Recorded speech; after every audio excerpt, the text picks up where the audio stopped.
کیونکہ دین کی بات وہ کسی لمبی چوڑی تقریر کی محتاج نہیں ہو. اگر کہنے والے کے دل میں اخلاص ہو اور سننے والے کے دلوں میں بھی اخلاص ہو تو چھوٹی سی بات اثر کر جائے. اور اگر خدا نہ کرے ان میں سے کسی چیز کا فقدان ہو تو لمبی چوڑی تقریریں بھی بیکار ہیں، ان کا بھی کوئی فائدہ حاصل نہیں ہو. مجھے یاد آتا ہے کہ ایک مرتبہ ایک صحابی نے نبی کریم سرور دو عالم صلی اللہ علیہ وسلم سے یہ درخواست کی کہ یا رسول اللہ مجھے کوئی نصیحت فرمائیے اور مختصر فرمائیے. یعنی نصیحت مانگ بھی رہے ہیں اور ساتھ میں یہ شرط بھی لگا رہے ہیں کہ نصیحت مختصر ہو.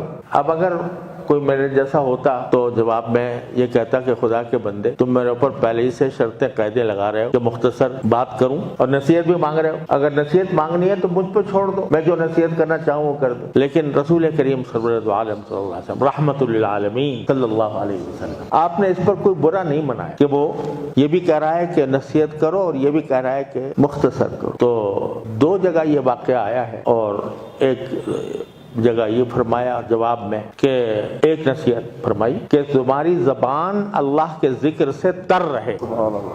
بس یہ نصیحت ہوگا، تمہاری زبان اللہ تعالیٰ کے ذکر سے تر رہے، یعنی ہر وقت تمہاری زبان پر اللہ تبارک و تعالیٰ کا ذکر ہو. اور دوسری ایک واقعے میں روایت میں یہ ہے کہ آپ نے فرمایا جب اس شخص نے کہا کہ مجھے بتائیے، ان صحابی نے پوچھا کہ یا رسول اللہ کوئی مجھے نصیحت کیجئے اور مختصر کیجئے، تو فرمایا لا تغضب، غصہ نہ کرنا. بس اللہ تبارک و تعالیٰ اپنے نبی کریم سرور دو عالم صلی اللہ علیہ وسلم کے دل میں ہر موقع پر وہ بات ڈالتے تھے جو اس وقت مخاطب کے لیے فائدہ مند ہو. تو ایسا لگتا ہے کہ وہ صاحب اس نصیحت کے محتاج تھے، غصہ بہت کرتے ہوں گے اور غصے میں بعض اوقات انسان حدود سے تجاوز کر جاتا ہے. اس لیے مختصر نصیحت یہ فرمائی کہ غصہ نہ کر. اب یہ غصہ اتنی بڑی بیماری ہے کہ انسان کو اس کا پتہ نہیں چلتا. اس سے اتنی بیماریاں، اتنے گناہ، کبیرہ گناہ اس سے پیدا ہوتے ہیں. تکبر اس سے پیدا ہوتا ہے، تکبر اس سے پیدا ہوتا ہے کہ اپنے آپ کو آدمی بڑا سمجھتا ہے. اس بات پہ غصہ کرنا ہوتا ہے کہ میں ہی ہوں جو کچھ ہوں، میری رائے درست ہے، دوسروں کی غلط ہے، میں اونچا ہوں دوسرے نیچے ہیں، میں عزت والا ہوں دوسروں کی کوئی عزت نہیں ہے. تکبر اس سے پیدا ہوتا ہے اور دل آزاری اس سے پیدا ہوتی ہے. کسی مسلمان کا دل دکھا دینا، کسی بھی مسلمان کا دل دکھا دینا یہ کبیرہ گناہ ہے. لوگ سمجھتے نہیں ہیں کہ لوگ سمجھتے ہیں کبیرہ گناہ ہوتا ہے شراب پینا، زنا کرنا، والعیاذ باللہ، ان کو گناہ کبیرہ سمجھتے ہیں. لیکن کسی مسلمان کو تکلیف پہنچانا یا اس کا دل توڑ دینا یا اس کے دل کو تکلیف، دل کو آزار پہنچانا، دل آزاری کرنا، یہ بھی کبیرہ گناہ ہے. اور رسول کریم صلی اللہ علیہ وسلم نے ارشاد فرمایا کہ مسلمان وہ ہے جس کی زبان اور اس کے ہاتھ سے دوسرے محفوظ ہوں.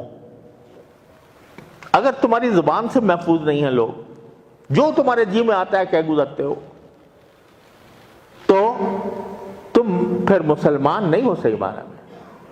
اس لیے فرمایا رسول کریم صلی اللہ علیہ وسلم نے کہ مسلم جو ہے وہ سلامتی سے نکلا ہے. سلامتی تو مسلم تو پیغام ہی سلامتی کا دیتا ہے. اپنا ہو پرایا ہو، اپنا عزیز ہو، رشتہ دار ہو، غیر ہو، کوئی ہو، اس کے لیے سلامتی کا پیغام. آپ دیکھیے سب سے پہلے ملتے وقت جب دو مسلمان ملتے ہیں تو کیا فرمایا گیا؟ کیا کہو؟ السلام علیکم ورحمۃ اللہ وبرکاتہ. تو ملتے ہی مسلمان کا جو پہلا پیغام ہوتا ہے وہ سلامتی کا ہوتا ہے کہ دوسرے اللہ تعالیٰ تمہارے اوپر سلامتی نازل کرے. اور اس میں اشارہ اس طرف بھی ہے کہ جب تم دوسروں کو سلامتی کی دعا دے رہے ہو اور سلامتی کا پیغام دے رہے ہو تو تم ذرا سوچو کہ اب میں اس کے ساتھ جو رویہ اختیار کروں گا اس میں سلامتی ہے یا نہیں. اللہ اکبر. ایک طرف تم کیا ہو، سلامتی ہو تمہارے اوپر، اللہ کی رحمت ہو تمہارے اوپر، برکتیں ہو تمہارے اوپر، اور دوسری طرف تم اس کو برا بھلا کہہ رہے ہو، تم اس پر غصہ کر رہے ہو، تم اس کے ساتھ بد کلامی کر رہے، تو یہ کیا سلامتی ہوئی؟ وہ مسلمان کی بات نہیں ہے۔ مسلمان کا شیوہ یہ نہیں، مسلمان کا شیوہ یہ ہے کہ وہ دوسرے کے لیے سلامتی کا سبب بنے، پیغام یہی دے۔ تو فرمایا ایک جملہ، لا تغضب، اگر انسان غصہ چھوڑ دے، غصہ چھوڑ دے، یعنی آدمی جب اس کو اشتعال ہو رہا ہو کسی بات کے اوپر اور اندر سے دل کھول رہا ہو کہ میں اس کا منہ نوچ ڈالوں، میں اس کو برا بھلا کہہ دوں، میں اس کو گالیاں دوں، اس وقت میں انسان اگر اپنے آپ پر قابو کر لے تو یہ سب سے بڑا بہادر ہے۔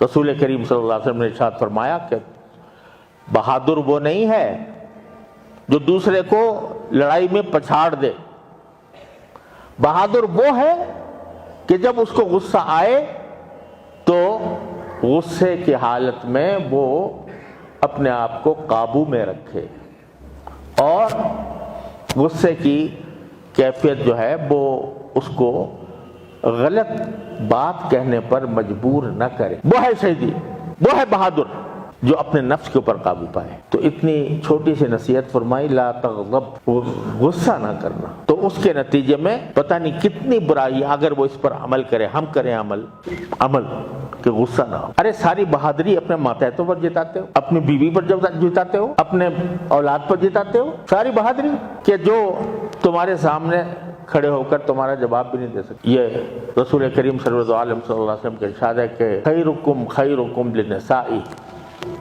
وانا خیرکم لنسائی، او کما قال صلی اللہ علیہ وسلم، تم میں سب سے بہتر وہ ہے انسان، سب سے بڑا بہتر انسان وہ ہے جو اپنی بیوی کے ساتھ اچھا سلوک کرنے والا، سب سے زیادہ اپنی بیویوں کے ساتھ بہتر سلوک کرنے والا۔ اب یہ سارا غصہ جو ہے آج کل مرد یہ سمجھتا ہے کہ میں چونکہ ہیڈ آف دی فیملی ہوں، میں اس خاندان کا سربراہ ہوں اور بیوی میری ماتحت ہے، تو سارا غصہ اس پر اترتا ہے، اس کے نتیجے میں اللہ تبارک و تعالیٰ کی ناراضگی ہوتی ہے۔